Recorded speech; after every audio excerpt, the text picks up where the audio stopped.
원상복귀 되나 싶었던 국회 끝내 불발됐습니다. 여야 3당 원내대표가 국회 정상화에 극적으로 합의했는데요. 자유한국당 의원총회에서 추인을 받지 못했습니다.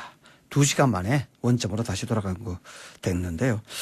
자, 이 문제 또 최근 승차 공유 경제죠. 타다의 불법성이 논란이 되고 있습니다. 이 문제를 제일 먼저 지적하신 분인데 김경진 민주평화당 의원 연결해서 이 두 이야기 좀 나눠보겠습니다. 의원님 나와 계십니까? 네, 김경진입니다. 네, 오래간만에 뵙겠습니다. 네, 오랜만입니다. 네, 반갑습니다. 자, 먼저 이 국회 정상화에 대한 합의 불발 문제부터 짚어봐야 될 것 같습니다. 어떻게 보십니까, 의원님? 글쎄, 좀 황당하더라고요. 그러니까 어제 저는 이제 과학기술정보통신 상임위에 소속돼서 오후 3시부터 저희 상임위를 열어가지고 이제 회의를 진행하고 있었거든요. 네네. 근데 이제 자유한국당 의원들이 안 계신 상태에서 이 과방위 상임위 회의를 얼마 정도까지 이제 진행을 하느냐 이걸 가지고 조금 저희들끼리 논의를 하고 있었는데 한 30분쯤 지나서 원내대표들끼리 다 합의가 됐고 그래서 네. 내일부터는 국회가 이제 전면적으로 정상화될 예정이다라는 이제 그런 전통이 왔어요. 그래서 그럼 다 잘 됐고 그러면 일단 자유한국당 의원님들 안 계시는 상태에서 상임위 진행하는 것도 또 조금 부담이 돼서 그러면 회의는 일단 우리 여기서 중지하고 내일부터 자유한국당 의원님들 오시면 함께 하자 이제 이렇게 하고 상임위를 마쳤거든요. 네. 그랬는데 오후 5시에 이제 총리 시정연설이 있다 그래서 거기를 갔는데 시정연설 한참을 기다리는데 자유한국당 의원님들이 안 들어오시더니 참석을 안 하셨군요. 네. 예, 그러더니 이게 합의문이 이 자유한국당 내부에서 부결됐다 그런 통보를 듣고 이게 무슨 상황인가 어제 저도 황당하더라고요. 보니까. 예. 이게 뭐 의원님 보시기에는 뭐가 문제입니까? 그러니까 이런 것 같아요. 이게 서로 간에 이제 서로를 인정하고 그 국회 의사 일정을 운영하는데 서로 상생을 해야 되는데 그러니까요. 가장 네. 본질적인 문제가 지난번에 패스트트랙을 태우는 과정에서 그렇죠. 네. 상호 고소고발이 지금 많이 돼 있거든요. 네. 아마 자유한국당 의원님들 같은 경우는 한 60여 명. 네, 55명. 네, 네. 예, 한 50 몇 명 정도 돼 있고 민주당 의원님들도 아마 한 20, 30명 정도가 아마 서로 고발이 돼 있어서 특히 이제 자유한국당 의원님들 같은 경우는 이게 잘못하다가 뭐 공천을 받아서 당선이 된다고 하더라도 의원직 자체가 날아가는 거 아니냐 이런 불안감들이 상당히 있지 않나 하는 그런 추측을 해. 예. 그래서 아마 그런 문제에 대해서 상호간에 좀 대승적인 결단을 바란다고 하는 어떤 자유한국당 의원님들의 그 어떤 물밑의 심리가 어제 결국은 의원총회에서 부결된 근본적인 이유 아닌가 저는 그런 생각이 들더라고요. 그래서 그 연장선상에서 우리가 충분히 뭐 상상할 수 있는 부분인데 지금 자유한국당에서 이야기하는 패스트트랙에 대한 여권의 사과 이 부분이 결국 고소고발 치하라든가 이런 것까지 다 포함된다 보시는 거죠? 본질은 그거라고 봅니다. 저는. 본질은 그거다. 네. 그래서 사과라는 것이 패스트트랙에 대해서 한국당을 패싱하고 하는 절차상 문제도 중요하지만 이렇게 고소고발까지 다 해놓은 상태에서 여기에 대해 이런 방구도 없이 그대로 합의를 받아오면 어떡하느냐 뭐 이런 거겠죠. 그렇죠. 그래서 어제 보면 이제 뭐 문구를 가지고 뭐 좀 논란이 있었다고 하는데 이게 합의 처리에 노력한다, 합의하에 처리한다, 뭐 그래서 중간 정도에서 합의 정신에 따라 처리한다, 뭐 요걸 가지고 이제 결국 이제 어떤 부결의 이제 빌미나 명분이 됐다고 하는데 실은 이제 이거는 말에 불과한 거고 본질은 상호간에 이게 고소고발 취하하고 이제 다음 선거를 편안하게 좀 대비할 수 있도록 해야 되는 것이 아니냐 그런 어떤 욕망들이 깔려 있는 것으로 그렇게 보입니다. 의원님 좀 민평당은 어떻습니까? 뭐 여권 그러니까 민주당이 이거 대승적으로 사과 좀 하고 고소고발 취소하고 뭐 이랬으면 괜찮다는 생각 없으십니까?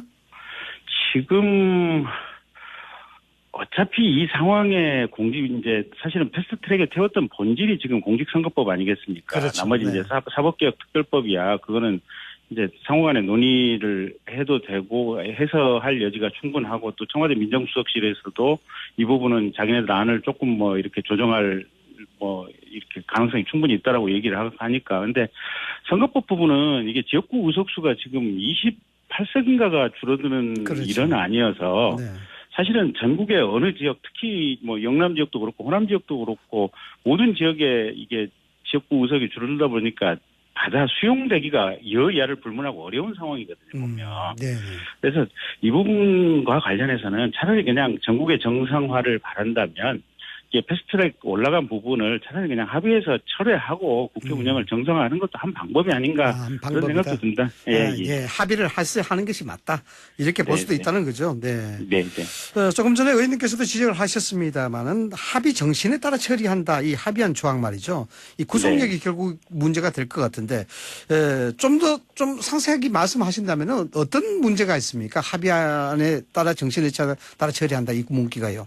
이게 이제 자유한국당 의원님들 말씀 전언에 따르면 이게 합의 정신에 따라서 처리한다고 하는 문헌은 결국은 합의가 안 됐다고 했을 때 패스트 트랙을 그대로 진행해서 가는 것이 아니냐. 그대로 갈 수 있다. 네. 네, 그럴 가능성이 열려 있는 합의 문안이기 때문에 아무런 의미가 없다 이제 이런 거고요. 결국은 본질은 상호간의 신뢰의 문제인 것 같아요. 네. 이게 합의하여 처리한다 또는 합의 정신에 따라 처리한다.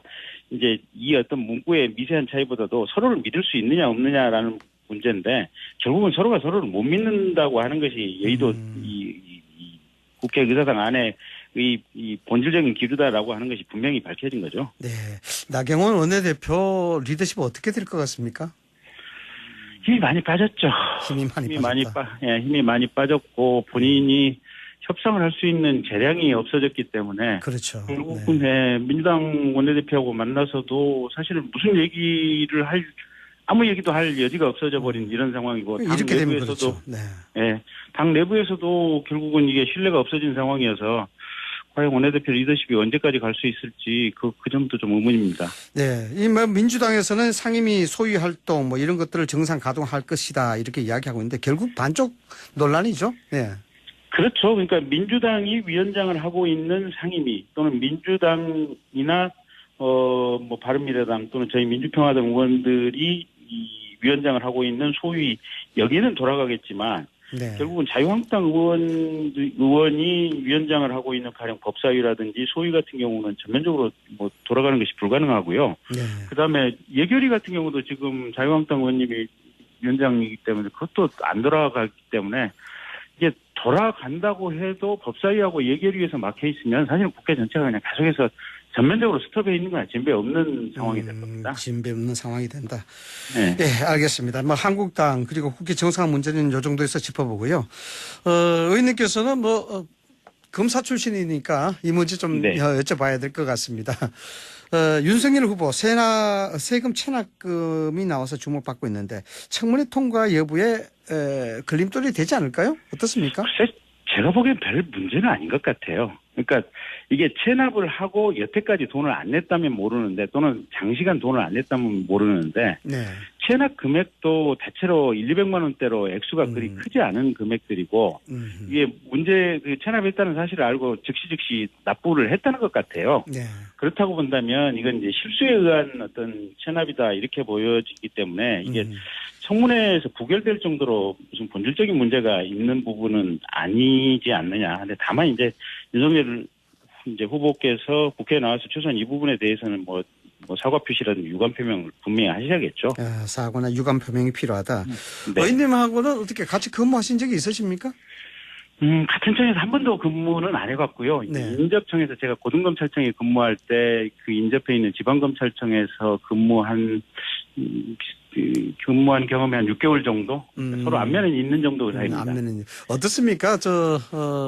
윤석열 후보자에 대한 인물평을 하신다면? 이제 보편적으로 보면 정말 강골 검사고 강단 있는 검사다. 이제 다 검찰 내외에서 다 그렇게 보고 있죠. 그러니까 지난번에 박근혜 대통령 집권 초기에 그 댓글 수사하고 있는데 국정감사장에서 그냥 하고 싶은 얘기 분명하게 목소리를 냈지 않습니까? 그렇죠. 그리고 노무현 대통령 당선 직후에 이제 대선 선거자금 불법 선거자금 수사할 때도 또 그때 안희정 후보 안희정 당시 이제 보좌진 기소했었던 이런 전력도 있고 이래서 보면 그 순간에 잡은 권력에 대해서도 거침없이 반대되는 어떤 기소라든지 수사를 할 수 있는 역량을 가진 사람이다. 이렇게 보고 있습니다. 그래서 민주당 내부에서도 좀 반대 여론이 있었다. 이런 얘기가 나오긴 나오더라고요. 네. 예. 알겠습니다. 지금 목숨 논란인데요. 북한 네. 목숨 논란인데 한국당에서는 문재인 대통령을 군형법 위반 혐의로 고발하겠다. 이게 해당될 수 있나요? 글쎄, 군형법 고발은 좀 과도한 이제 주장인 것 같고요. 과도하다. 다만, 네. 예, 본질은 이제 결국은 우리 군이 어쨌든 결과를 가지고 보면 경계 소홀이 아주 분명하게 나타난 거 아니겠습니까? 네네. 그러면 이 경계 소홀에 대해서는 1차적으로 군이 책임을 져야 되고 2차적으로 최종적으로는 국정 전반에 대해서 결과 책임을 가지고 있는 청와대가 어느 정도 정치적인 비판을 받아야 되는 것은 분명하죠. 그런데 네. 군형법 고발까지 한다고 하는 것은 좀 과한 얘기 아닌가 싶습니다. 이 문제에 대해서 좀 더 여론을 확대시키기 위한 어떤 그런 전략적 레토릭으로 봐야 된다. 이렇게 이제 네. 해석이 될 것 같은데. 예, 알겠습니다. 자, 이번 질문은 아마 운전하시는 분들 굉장히 관심이 클 것 같습니다. 의원님께서 이게 아마 최근에 처음으로 지적하셨는데 기자회견을 하셨고요. 카카오 카풀과 타다 같은 승차 공유 서비스가 현행법 위반한 불법이다 하셨는데 어떤 이유인가요? 그러니까 일단 이제 용어부터 좀 제대로 정립을 해야 되는데요. 네. 우리가 이제 승차 공유다 이러면 이게 놀고 있는 차를 함께 나눠 쓴다라는 이런 개념으로 이해가 하는데 그렇죠. 네. 카카오 카풀도 그렇고 타다도 그렇고 사실은 이게 돈 받고 사람을 태워서 실어 나르는 영업이거든요. 네. 그러니까 본질적으로 보면 돈을 받고 여객 운송 사업을 하는 택시와 본질적으로 유사한 내용들입니다. 그래서 이걸 뭘 공유한다라고 하는 단어는 사실은 국민들의 의식을 호도하기 위한 어떤 잘못된 용어를 그쪽에서 이제 선택을 해서 늘 퍼뜨리는 거고요. 네. 가령 이제 우리나라 의료보험 제도가 사실은 미국이나 선진국보다 굉장히 잘 돼 있는 세계 최고 수준의 의료보험 제도 아니겠습니까? 네, 다른 나라에서 배워가죠. 네. 예. 근데 우리나라 택시 제도도 사실은 택시 요금, 그다음에 택시 기사들의 어떤 전과라든지 건강 이런 질 관리의 문제, 네. 그다음에 교통의 체계 문제 이런 큰 틀의 문제를 종합적으로 가지고 본다면 네. 이제 승객분들은 택시가 이제 출퇴근 시간이나 이제 술 먹고 집에 갈 때 잘 안 잡히고 또 조금 이제 지저분하고 이래서 문제가 있다라는 어떤 실제 체감되는 불편이 있을 수는 있지만 네네. 큰 틀에서 보면 대한민국의 택시 제도가 굉장히 잘 돼 있는 제도들입니다.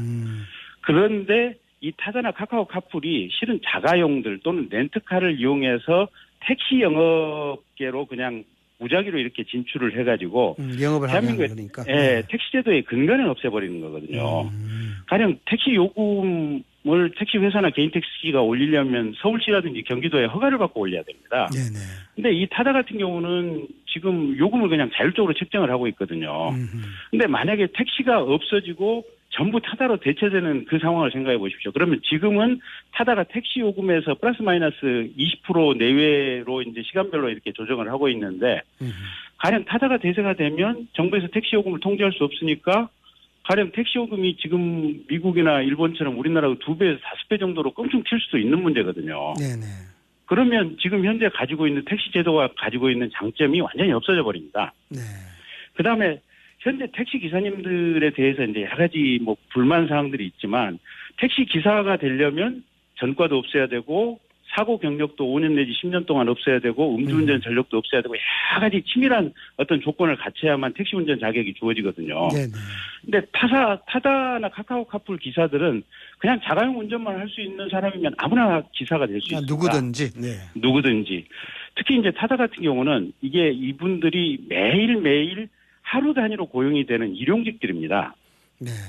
이분들에 대해서는 산재보험이라든지 의료보험도 안 되는 이 4대 보험 가입도 안 돼 있습니다. 그러니까 4대 보험도 안 굉장히 된다. 네. 4대 보험도 안 되는 비정규직이고 고용 불안에 떨고 있는 이런 구조적인 한계가 있습니다. 그런데 네. 회사 택시 기사님들은 해고하려고 한다면 무슨 합법적인 해고 사유가 있어야 되고 사고가 났을 때 산재보험 처리도 되고 네. 뭐 여러 가지 어떤 국가에 의해서 최소한의 사회 안전망이 갖춰져 있는 거거든요. 네네. 근데 타다 기사님처럼 이렇게 비정규직으로 4대 보험 가입도 안 돼 있어서 사회 안전망 보장도 안 받고 있는 이런 상황에 어떻게 보면 이 운전 수송 체계가 대한민국 교통 체계에 전면적으로 들어온다. 네. 그러면 얼마나 이게 문제겠습니까? 네, 알겠습니다. 그래서 네. 큰 틀에서 보면 승객들이 느끼는 택시 안이 지저분하고 택시 기사님들이 불필요한 말을 걸고 택시 기사님들이 조금 돌아가고 택시를 잡으려고 할 때 잘 안 잡히는 불만이 있는 것은 알고 있지만 그건 택시라고 하는 큰 틀의 근간을 유지하면서 그 내부의 제도 내에서 개선을 해야지 이런 식으로 어떤 유상교통 운송 체계를 전면적으로 파괴하면서 타다라든지 카카오카푸 같이 불법적인 서비스를 그냥 사실상 용인하는 방식으로 택시 체계를 파괴해버리면 한국 대한민국 사회의 교통을 위한 어떤 큰 공익이라는 측면에서 보면 손해가 너무 많을 겁니다. 네, 이 타다에 대한 문제는 물론 뭐 시민들의 선택이긴 합니다만 네. 이 관련해서 정치권에서 입장을 내기가 참 쉽지 않았을 것 같습니다. 그런데 뭐 의원님께서는 이걸 참 좀 부담을 무릅쓰고 입장을 내셨는데 특별한 동기가 있으십니까? 이게 이제 제가 과학기술정보통신 상임위에 속해 있거든요. 네. 근데 일부 벤처기업이라든지 이런 분들이 이제 뭔가 새로운 기술을 플랫폼 기술을 개발한다든지 이래서 사회의 혁신을 이제 일정 정도 가져오는 건 맞는데 그걸 가지고 그 과정 속에서 법 체계를 파괴하는 경우도 있고 또 그 과정 속에서 너무 과다한 이익을 취하는 경우가 있습니다. 네, 그러니까 가령 우리가 지금 신용카드 수수료가 작년에 이제 1.3%에서 이제 조그만 영세 자영업자들은 0.8%로 낮춰졌지 않습니까, 보면. 네. 그러면 그 0.5% 낮추려고 정부가 정말 무한한 노력을 거쳐서 이게 낮춘 거거든요. 근데 가령 벤처기업에서 배달앱 하나 만들어가지고 이 배달앱을 통해서 주문을 받으면 중국집이라든지 피자 가게 이런 데서는 10에서 25%까지 이 배달앱의 그 매출 가격의 그 금액을 수수료로 납부를 해야 됩니다. 네, 네. 그러면 그 배달앱을 만든 기업가 입장에서는 본인들이 이제 본인들 표현에 의하면 유니콘 기업이라 그래서 뭐 알리바바나 이런 것처럼 세계적인 기업이 되는 게 꿈이겠지만 네. 우리 지역에 있는 피자 가게, 우리 지역에 있는 이 중국집, 우리 지역에 있는 조그만 소상공인들은 다 죽어나가는 거거든요, 이게. 네. 그래서 근본적으로 사회 기술 발전을 위해서 우리 사회가 열심히 노력하고 예산도 투자하고 이 혁신을 위해서 뛰어가야 되는 것은 맞지만 그 혁신이 너무 일방적으로 골목 상권을 착취하고 없는 사람들 가령 아까 타다 같은 경우도 전부 지금 비정규직 기사라고 얘기를 했지 않습니까 보면. 네. 그러면 우리 사회의 고용 안정성을 깨뜨리고 사회의 최소 안전망을 이렇게 파괴하는 방식으로 혁신이 나아가고 기술 발전이 된다면 이건 우리 사회가 참아서는 안 되는 겁니다. 그래서 우리 사회가 함께 갈 수 있는 어떤 기술 발전, 우리 사회가 함께 나아갈 수 있는 공동의 변화를 추구해야 되는 것이고 그런 관점에서 제가 이런 문제점, 타다라든지 카카오카풀의 문제점, 또 이 배달앱과 같은 이 과다 수수료의 문제점을 끊임없이 지금 지적을 하고 있는 겁니다. 네, 공정과 공생의 차원에서 네. 제기하신 문제다 하셨는데 간단하게요. 네. 한 30초 정도밖에 시간이 안 남았는데 네. 택시업계, 공유승차업계 간 갈등 해결을 위한 보관 있으시면 간단하게 말씀해 주시죠. 일단 그 공유 승차업계라고 하는 분들은 지금 현재 하고 있는 불법 서비스를 신속하게 중단하셔야 되고요. 네. 정식으로 택시 회사를 아예 인수해서 택시 면허를 받은 타다 차량, 택시 면허를 받은 카카오카푸를 하시면 됩니다. 그리고 본인들이 그 과정 속에서 여러 가지 빅데이터를 이제 구축하고 사회발전 교통 체계를 위한 여러 가지 전산 체계를 같이 도입을 하면 됩니다. 그래서 현재 법 체계 하에서 본인들이 하고자 하는 부분을 최대한 결합해서 하시라 이 말씀을 드리고 싶습니다. 법 체계 안에서 하시라. 네, 알겠습니다. 지금까지 김경진 민주평화당 의원과 여러 가지 사안들 짚어봤습니다. 오늘 말씀 감사합니다. 네, 고맙습니다.